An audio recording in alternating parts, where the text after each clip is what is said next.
that are going to try and sway you and convince you that you really should love their bird and not hate them. So many of you may know me. My name is Sarah Rupert. I am here on behalf of the Ontario Field Ornithologists.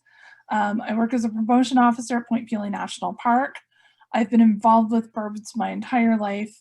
I work on a lot of bird things for the park. I'm helping with some forest bird monitoring protocols, multi-species plans, and all kinds of other things. I get whatever I can get my fingers into with birds, I'm there. So tonight we have a distinguished panel with us, and I'm just going to introduce everyone, and I'm hoping that our panelists can kind of wave and say hello while I introduce you. First up will be Gail Fraser, and she is going to be defending the double-crested cormorant. And I'm very pleased that nobody's misspelled it double-breasted cormorant, because I see that happen all the time. So Gail is a professor at the Faculty of Environment and Urban Change at York University, where she teaches ecology and conservation science to non-science students. Fraser has worked on colonial nesting water birds for over 2 decades, an MSc on Forster's Terns, a PhD on crested auklets, and other field studies on thick-billed meres, Leach's storm petrel, and Manx shearwaters in Newfoundland and Labrador. Currently, she is working on double-crested cormorant and black-crowned night herons in Ontario, where she runs a long-term monitoring program at Tommy Thompson Park in Toronto. She undertakes a wide variety of projects and is currently collaborating with an artist, Cole Swanson, on cormorants and color. So welcome, Gail. All right, next up will be Ankur Khurana, and he is going to be defending red-winged blackbirds tonight.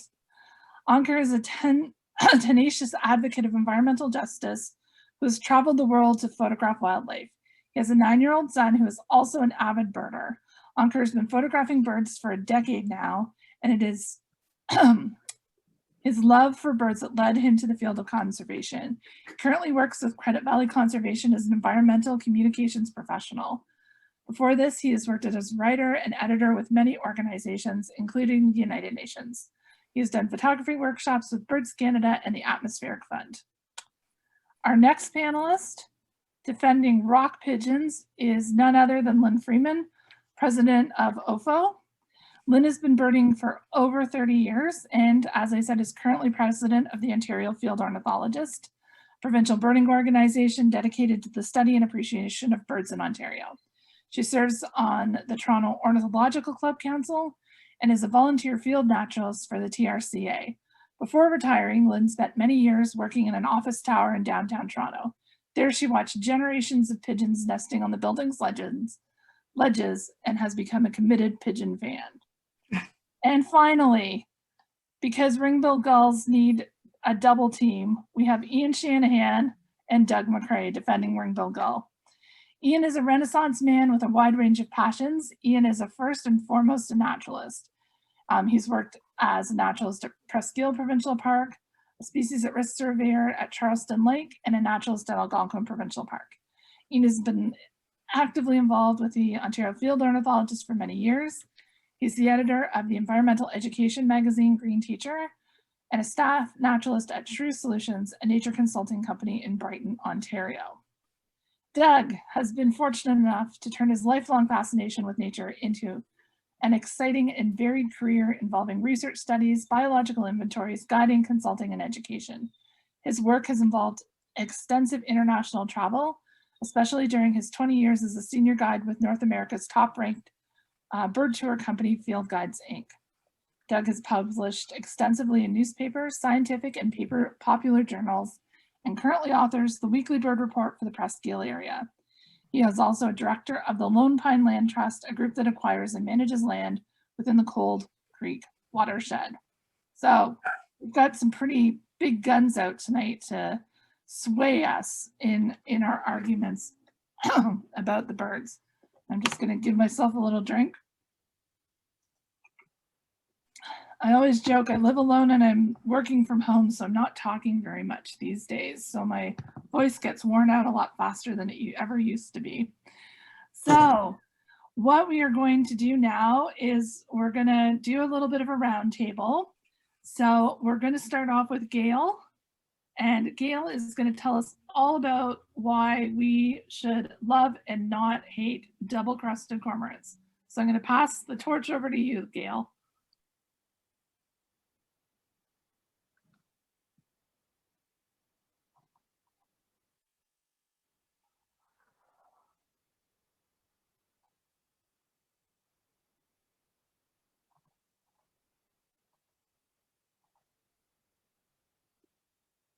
Is Gail muted? Gail, you're on mute. Gail, I think you're muted. Okay, I'm going to start again. I don't know why that happened. Okay, thank you, Sarah. You gave a great introduction, and so I just want to say I'm the one that is willing to take a selfie with a cormorant photograph at the Iceland airport, which is where this came from. So cormorants are double-crested.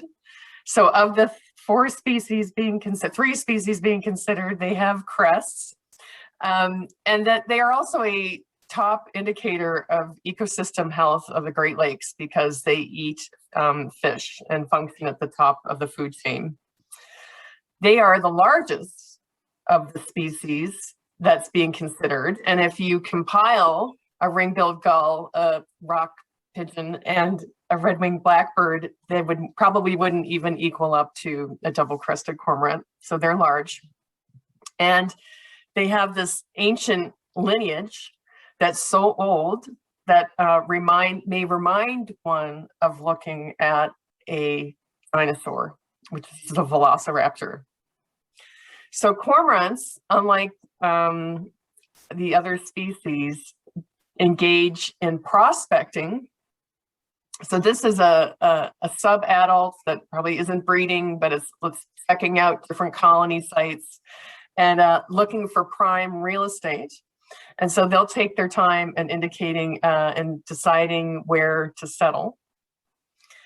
And cormorants also, when they do settle, engage in this goofy display.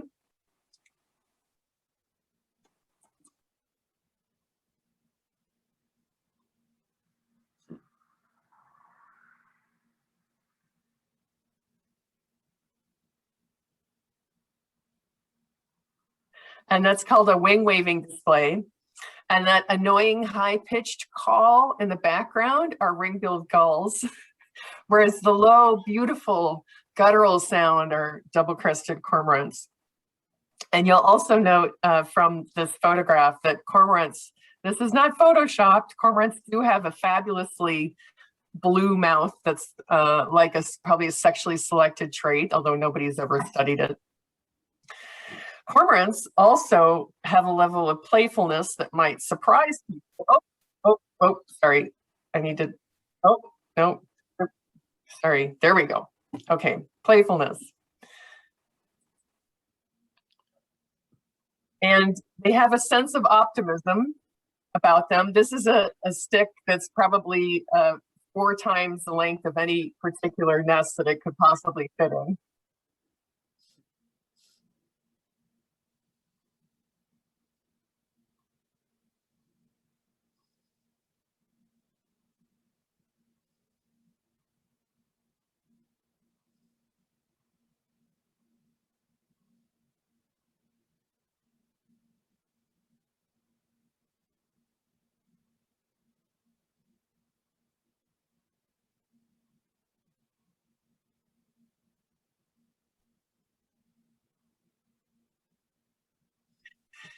And not only are they oh my gosh, I just did it again. There we go. Not only are they playful, they're willing to play with human toys. So this little child's shovel has ended up in a cormorant nest, and indeed anything that ends up in the Great Lakes, if it's big enough for a cormorant to carry it away and insert it into their nests, they will. And some cormorants are even blue jays fans. Perhaps an indication of their optimism that I mentioned, although I don't know much about the Blue Jays' history of winning World Series.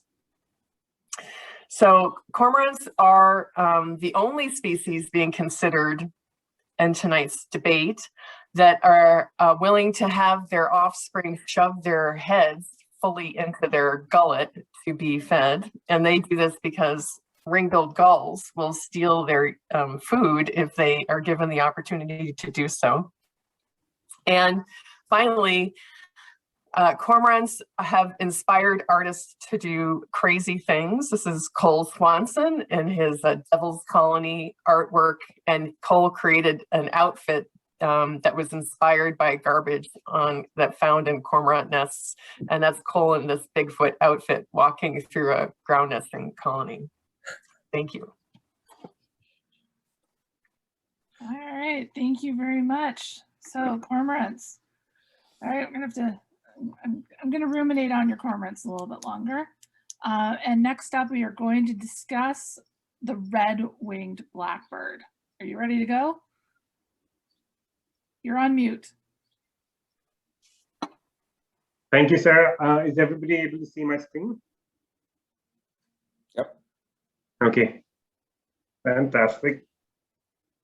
Thanks again, Sarah. So I'll start off with a little story about red-winged blackbirds. I recently arrived in Canada. It's not been too long, just about 4 years. And the first time I saw a red-winged blackbird here, I was with an experienced birder friend of mine who pointed out the bird to me and said, "Do you see that red-winged blackbird?" I said, "Yes, I do see that blackbird with red wings, but what is it called?" So that little story tells you how unfamiliar I was with North American birds in general when I first came to Canada. A few years later, I have learned a little more about these super fascinating birds, and I'll try my best today to increase your appreciation of them. So red-winged blackbirds are numerous, they're loud, and they're all around you. And whether you're a bird lover or not, I suspect everyone attending this event is, you cannot miss them. This despite the fact that their numbers have gone down a lot in the last 50 years. They call from the tops of cattails, from wires, from trees, and they cannot be mistaken for any other bird. Let's take a moment to appreciate their colorful territorial display in this little video.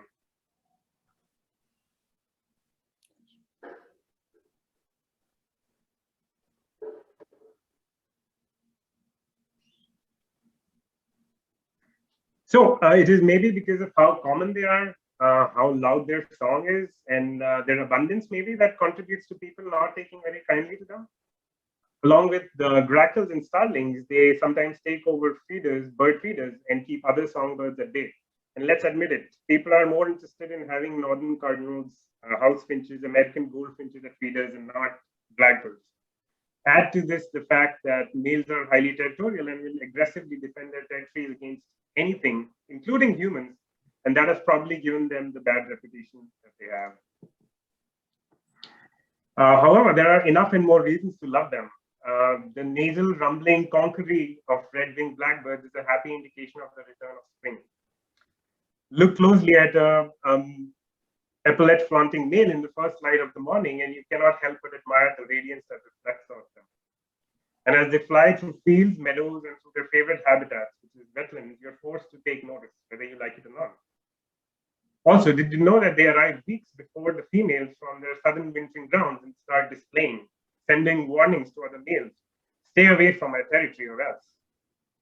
The radiance of the epaulets indicates dominance and good health, and that is why they flash them with all their might while making their iconic conkery sound. So you see the effort that goes into marking and maintaining territory and then impressing females is phenomenal. How many females do you think a male red-winged blackbird can partner up with in a season? It may be more than you think. It's 15, in fact. And what about the females themselves? They look so different from the males that you might initially mistake them for a different species altogether. That's what I did. And that plumage helps them blend into their habitat well. You see, they don't have to display like males.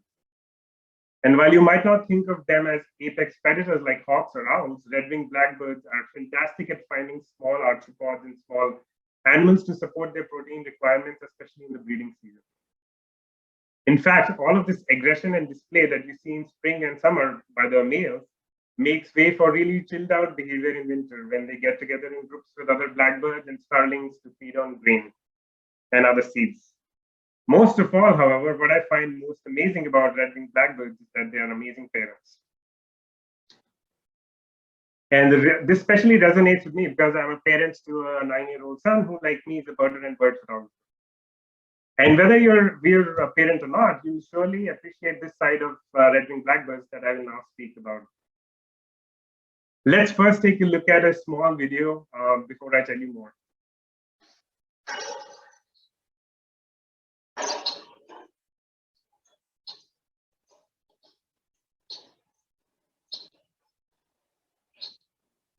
So as you saw here, females build concealed nests made from dried vegetation low among vertical shoots of marsh vegetation, shrubs, or trees.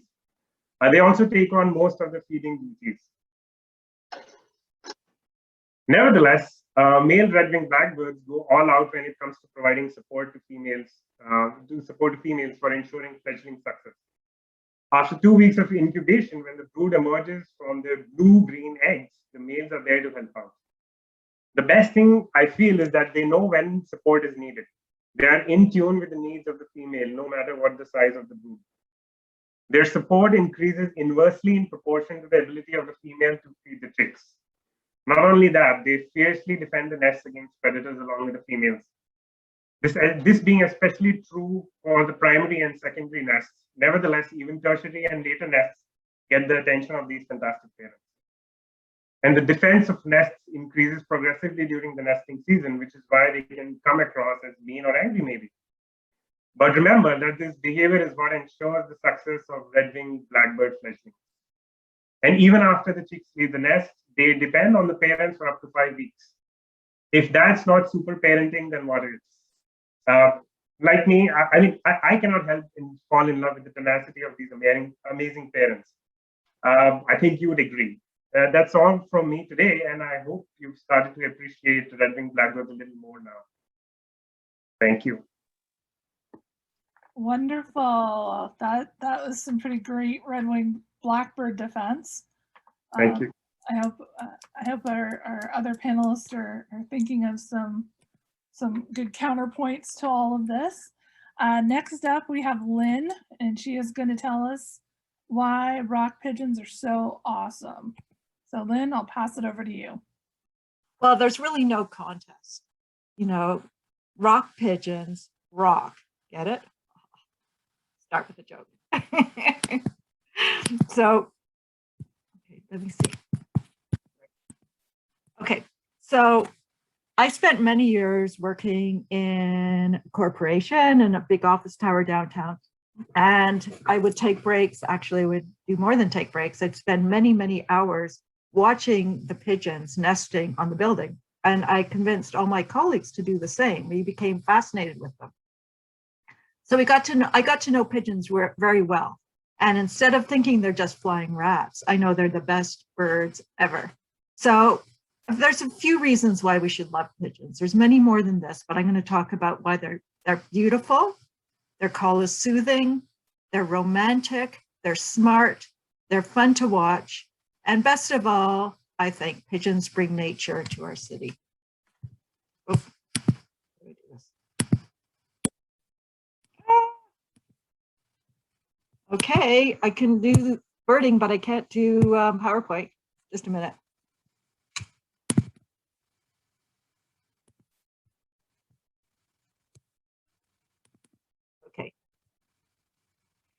So pigeons have lived with people for centuries. They started off wild birds lived in Asia and North Africa and parts of Europe, but many centuries ago, people domesticated them. So you can think of pigeons as like chickens or cows or any other farm animal. These are some ancient pigeon coops in Turkey. And pigeons nested in these holes and people ate their eggs. This is another pigeon coop in the Middle East, and a pigeon coop, I mean, and people used pigeons, they collected their poop and used it as fertilizer. More recently, pigeons were used to carry messages. And here's a lovely picture of a woman so happy because this pigeon brought a love letter from her boyfriend. So as you can see, pigeons have lived with people for many years. pigeons first came, but how did they get here? So pigeons first came to North America in the 1600s with the first settlers, the first European settlers, and they brought pigeons as domesticated animals. They quickly got loose and were able to live wild in North America, and they always live around people. They don't really stray very far else. You can see here are some people with their pigeons, a very old-fashioned pigeon coop. And here's a nice pigeon that's living us today in Toronto. You can see the go sign. So they're a bird success story. So pigeons, the reasons why I love pigeons, and I think you all should too. Pigeons are beautiful. So you don't really notice pigeons so much because they're come in various shades of gray and black and white. But if you think of it, that's perfect camo for the city. Think of it as an elegant business suit, this elegant formal attire. And then they've got this blingy area, this purple and pink and green on their neck. It's sort of like a brightly colored tie. When they move, their necks flash and you can see them shine. So it's a perfect attire with the city, and I call it city camo with a bit of bling. So I don't know whether you'll be able to hear this, but you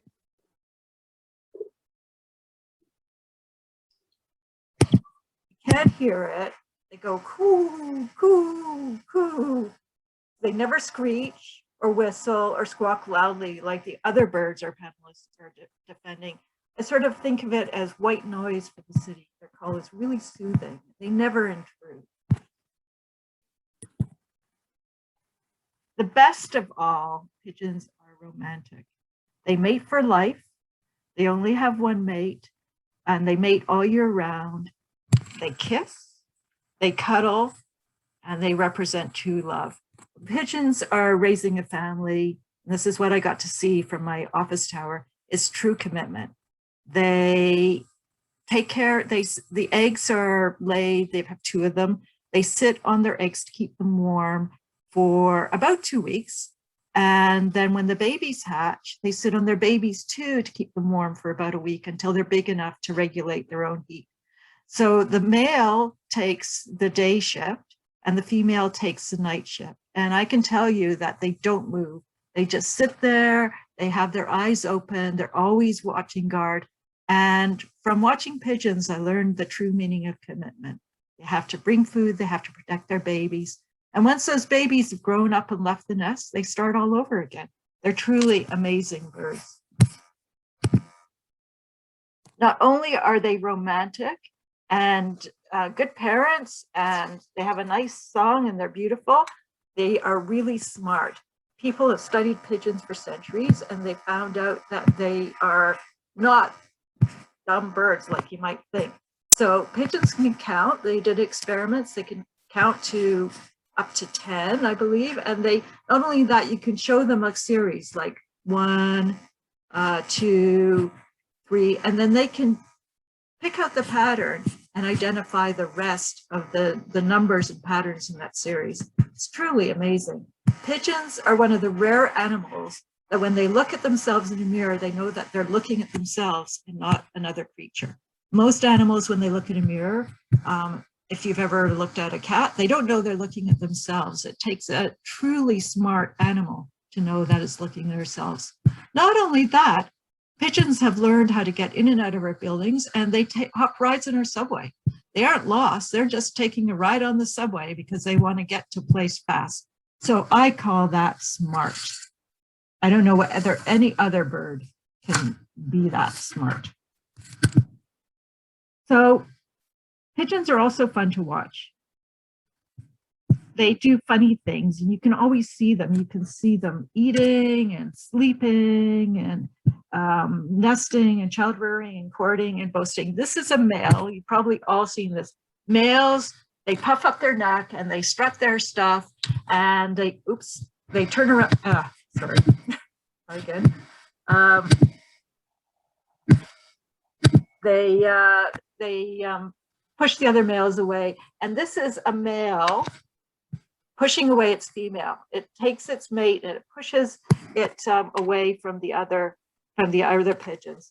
Pigeons, you can see them warming up on grates, and they're always fun to look out. Just a tip, if you see a flock of pigeons taking off from a building, look up, because you'll probably see a red-tailed hawk or some other bird of prey that startled them. And they're always alerting all the other birds, but it's a really great way of finding hawks.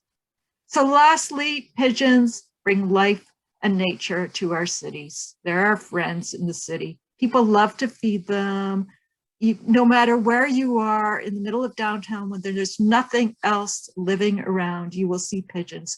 They are there to make us happy and remind us that life is everywhere. So that's my plea. Pigeons are the best. I hope you agree. All right. We have a few comments that we'll bring in just a minute about all of the pigeons from the audience. But next up, we've got Ian and Doug, and they're going to convince us that ring-billed gulls are cool. So I'm going to hand it over to you two and do your best. Okay, Ian, Thank you, Sarah. It's an honor to be here with our fellow panelists. I would like to introduce R. Douglas McCrae, Esquire. I am his protege, R. Ian Shanahan. I'll leave it up to you to guess what the R stands for, but in both names it stands for the same thing. And we are representing shrewsolutions.com and speaking in support of the ring-billed gull, Larus delawarensis. I'm going to let Doug take the baton from here. Okay, thanks, Ian. Thank you, Ian. Now, I like all birds. I want to say that right at the beginning. I like all birds. I even like the birds our other panelists are representing. But when you come right down to it, we've heard a lot of talk, and most of it really doesn't line up with reality. Ring-billed gulls are incredibly elegant. They are beautiful looking birds. Where I live, and Ian lives here at Presqu'île, we have a very large colony, a mixed species colony. We have cormorants, we have herons, we have terns, we have egrets, we have herring gulls, ring-billed gulls, we have common and Caspian terns. The ring-bills come back in the end of February in the first warm weather, and they go right out to the island, even though it's snow covered. And you'll see their little footprints all over the snow. And they sit out, and if the sun is out, they get into courtship modes. They're immaculate. They're just beautiful. But, you know, that's a subjective thing. So practically, what is the value of a ring-billed gull? And I can tell you from personal experience, ring-billed gulls are life-sustaining. I was stranded on High Bluff Island at Presqu'île for 3 days with Jim Richards a number of years ago. And I had to resort to eating ring-billed gulls, chicks, out of the colony. Jim wouldn't eat a gull chick. He ate dead fish off the beach. He was more sick than I was. But the point is, we didn't eat cormorants. No one would eat a cormorant. Gulls were edible. They were good. They are life-saving, just like California gulls saved the farmers in the prairies with the grasshoppers. Ring-billed gulls saved me on High Bluff Island. So I feel a particularly indebtedness to this bird. Also, I just want to say that there probably isn't a smarter scavenger than a ring-billed gull. They know when a McDonald's burger flap is being opened. They don't do it by smell. They just know. They know what a French fry is. They can eat poutine. They can eat anything. If they weren't around, can you imagine how much food waste we'd be wading through? So I think you have to look at the practicalities of it. Try and not be subjective and realize that ring-billed gulls are simply one of the finest, most beautiful colonial birds around. They have a great adaptability. They have boomed with us. They were not always common, but they have done very well in our world. And I think the choice is clear. I don't mean to be simplistic, but I just think that. Ian, would you like to throw in any additional comments to that? Or have we made our case? Of course. I think also it's important to note that gulls as a family are difficult for identification. And a wise person once told me that if you can't learn the common gulls, then you can't learn the less common gulls, including the gull that is actually named common gull, which is not common here. It's very similar to a ring-billed gull, in fact, but I digress. If you can learn the ring-billed gull, which is the most common gull in most areas in Ontario, it is an entry point and a reference from which you can compare other less common gulls and further your identification skills of this challenging but highly rewarding family. Thank you. Well done. All right. Well, we've had some excellent arguments. We have a few questions that have kind of come up in the chat, so I'm going to lob a few questions out to people. There's a lot of people who are like just applauding the different birds. But there were a couple questions about pigeons, so I'm going to throw those to you right now, Lynn. All right. This is, why do pigeons only hang out on man-made things, never in a tree? Well, if you look carefully, you will see them hanging out in trees if there's trees around in parks. They especially like to siesta in trees in the middle of the day. So look up, and if you see a tree which has a sort of horizontal branch, you'll see a bunch of pigeons on there. It's just they take advantage of whatever's around. If it's a tree limb or if it's a electrical wire, they'll be on it. All right.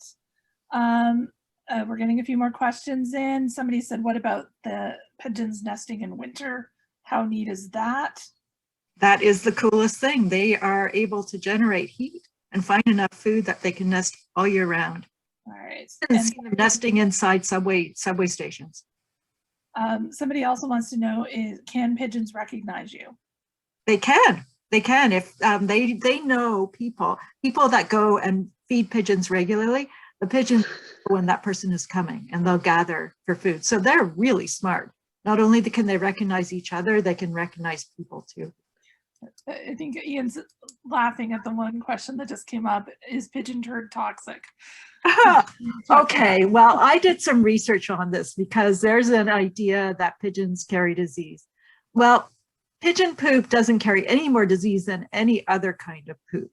It carries the same kind of diseases that cat poop carries and dog poop carries.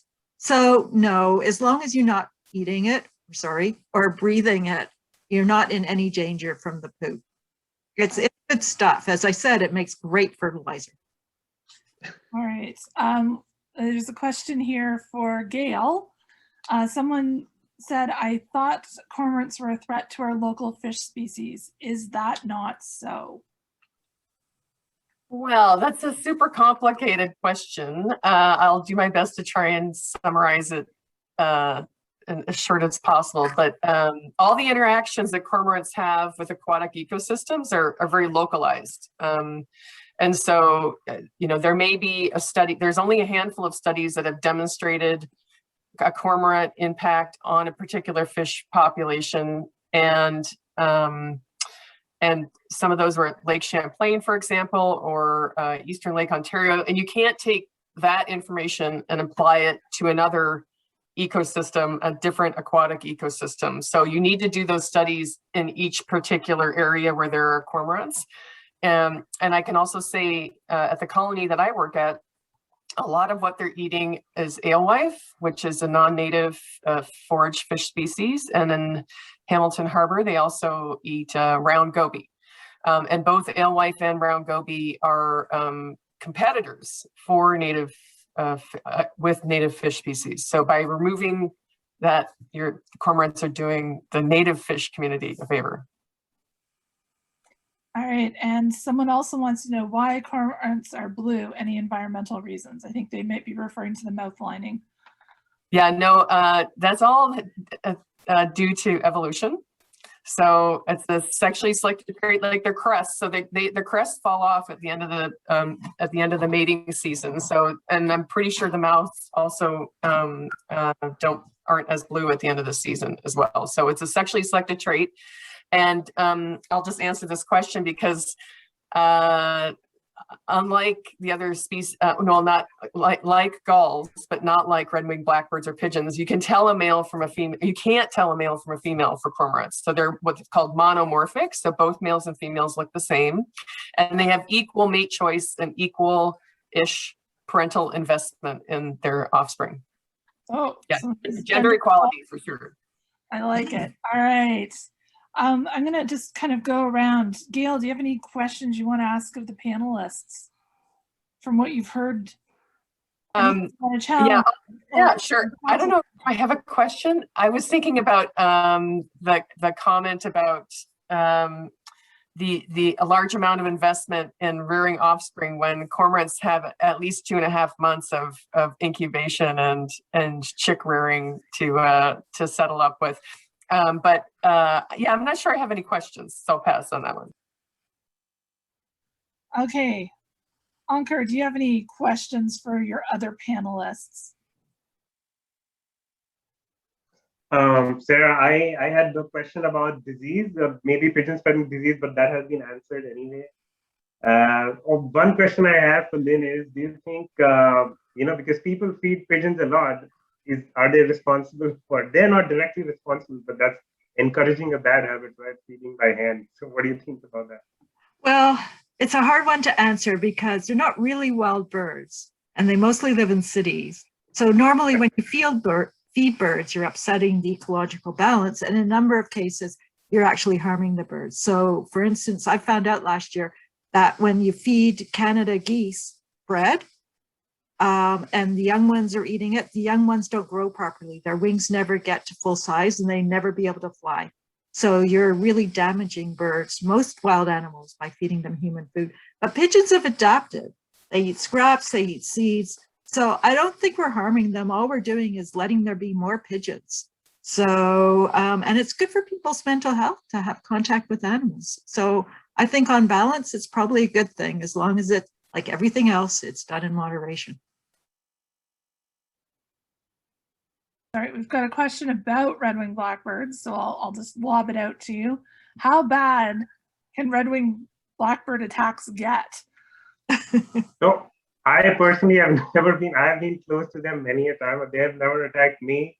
But I was researching for this presentation, and I saw a couple of videos where they were dive bombing people's heads and maybe, pecking them on the head. It didn't seem that dangerous, but I've heard of an incident from somebody where somebody got scared and they just ran into something and got a concussion. But I would not attribute that directly to the red-winged blackbird. I think it was more to do with fear than with anything else.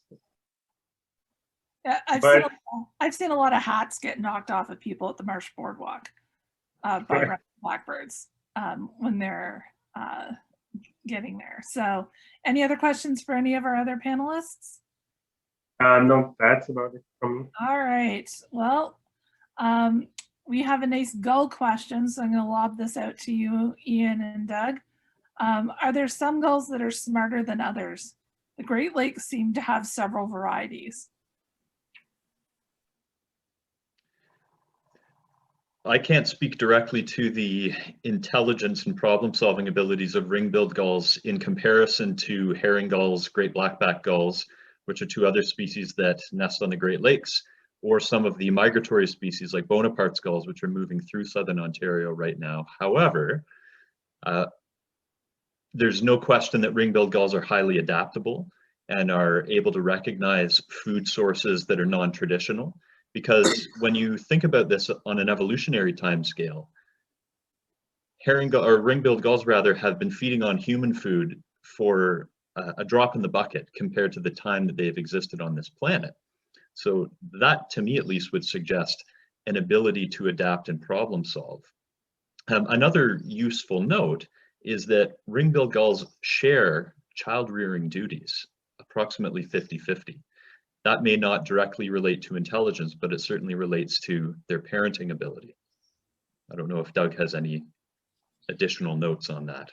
I would say, I think the big gulls are pretty smart and adaptable. I had the good fortune years ago to work on Ross's gulls in Churchill.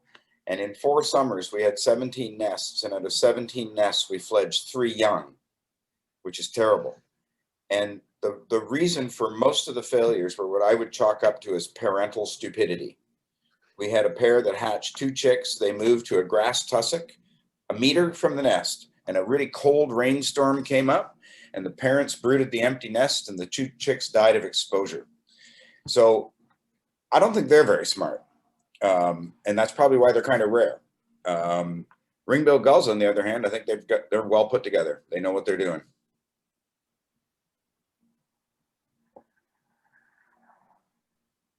The paper hat, is that to prevent you from getting gull poop on your head? It could be, but I'm wearing this in the spirit of the adaptability of the ring-billed gull. What could be a newspaper, in fact, can be a sun hat. And little anecdote that somebody got bit by a gull once and then went to my doctor, Dr. Jonathan Gull, not kidding. What are the worst health ramifications of gull bites?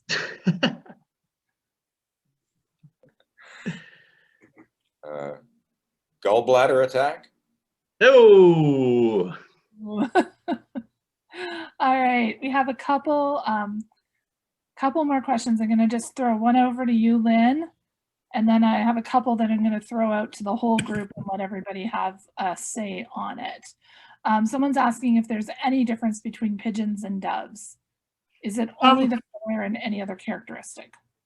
They're the same species as far as I know, and doves are bred to be white, sort of like lab mice, white mice in labs. They're the same species as, you know, other mice, but they've sort of been interbred to come out white. Occasionally you'll see a white pigeon hanging out with the flock, and what's really cool about that is normally white birds will get eaten really fast because they stand out. But where I worked, there was a white pigeon that hung around with the crowd, and I was able to follow it because I knew who it was. And it lasted for about 10 years and hung out with the rest. So it's really cool. So it's just a breed and another use of pigeons by humans. Okay, so to all of the panelists, all of these birds are present near human habitation. Does proximity to human settlement have any detrimental impacts on the success of your birds? So I'll lob it to Gail first, and then we'll go around in order. So Gail?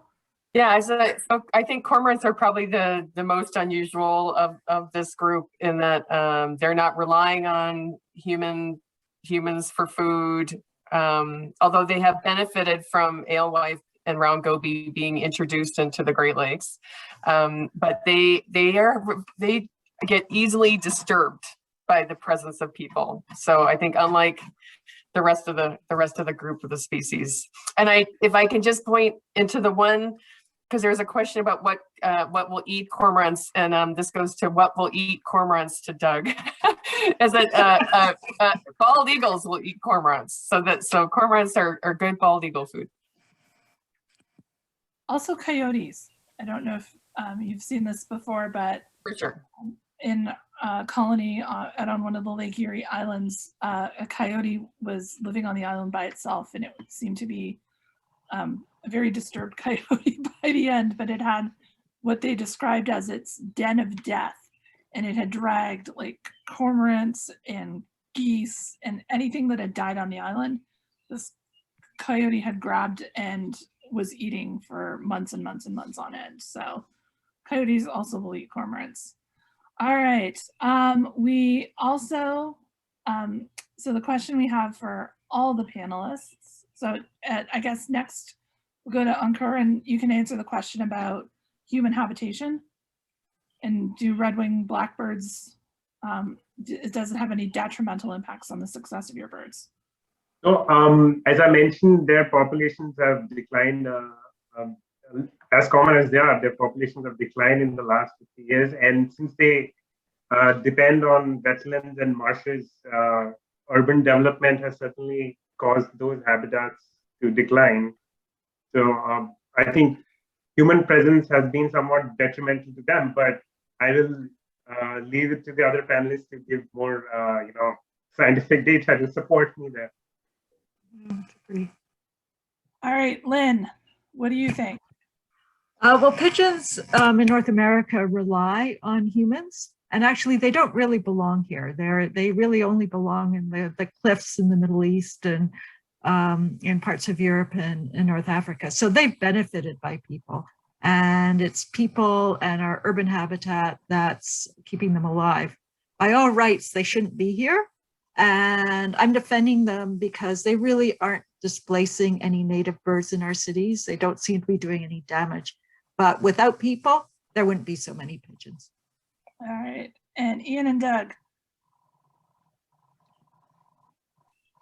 Do people mess with ring-billed gulls? Certainly they are disturbed by humans who go near their nesting colonies during the breeding season, but outside of that, they're highly adaptable to humans. But I should also mention, this is a sort of a chicken and egg scenario, or maybe a baby gull and egg scenario. The gulls were first. The McDonald's and Tim Hortons parking lots with stray French fries and donuts came second. The gulls simply adapted because you play what's in front of you. Ooh. All right. Anything to add, Doug? Just one thing, ringbills, I think they benefited from being near people in terms of all this food. They were always here at some level, but I think they've increased. But something they've adapted to do at a number of sites, which is kind of interesting, to avoid predation from human sources like pets and things. They often now nest on the roofs of buildings, flat roof buildings. So they will go above ground to get away from foxes, raccoons, that sort of thing. And that's pretty smart. Yeah. We actually, in Leamington, where I live, we have ring-billed gulls nesting on tops of buildings. Ooh, corroboration. All right. Right. I said ring-billed gulls are disturbed by humans stuck on an island. Doug. Yeah, there could be that. Yes. Case by case. Case by case. Someone's asking if there's leucism in any of these birds. I think that's a possibility in any of the species here. But I'm going to just round out this part of our discussion tonight with the awesome question from Bev McBride, which is, which of these species discussed this evening is most likely to inherit the earth? Yeah. Ooh, Wonderful existential. I think to wrap up our discussion before we get to our vote tonight. So, Gail, what do you think? Who's going to inherit the earth? Well, it's got to be cormorants because they're the oldest. Evolutionarily, they've been around the longest, so they have a pretty good chance of being around for even longer. All right. Ankur, what do you think? I think it's certainly red-winged blackbirds because, their promiscuity, the number of females that they partner up with means that they're going to have more chicks. And there's also the fact that the females have also been known to partner with more than one male. So see, there's going to be a lot of number and a lot of diversity of red-winged blackbirds. Lynn. Well, definitely pigeons. They are so adaptable. They can nest anywhere and they can eat just about anything. So they'll be here long after we're gone for sure. All right. And finally, Ian and Doug. What do you think? The proper answer really is cockroaches and Keith Richards. But apart from that, ring-billed gulls don't depend on human food, and they would be just fine without human food. All right. Well, thank you, everyone. Now is where the audience gets to participate a little bit more. And I'm hoping, Lynn, can you pull up the poll for us? We're going to have an opportunity for you to let us know who persuaded you most tonight. So we've heard some really passionate reasons as to why we should really love these birds. And after tonight's discussion and debate, which one do you think we should love the most? So put your votes in, and hosts and panelists cannot vote. So we can't vote for what we think it is. So it's all up to you tonight, folks. So you can start voting and let us know what you think and who persuaded you the most tonight.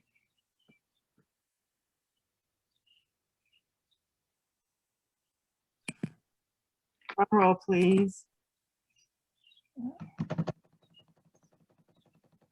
I don't know, whatever happens, it's pigeons for the win.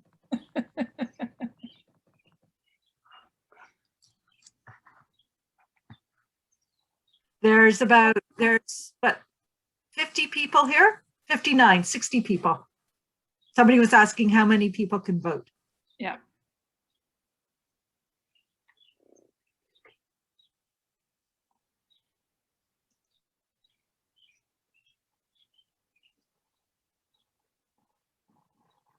All right. right.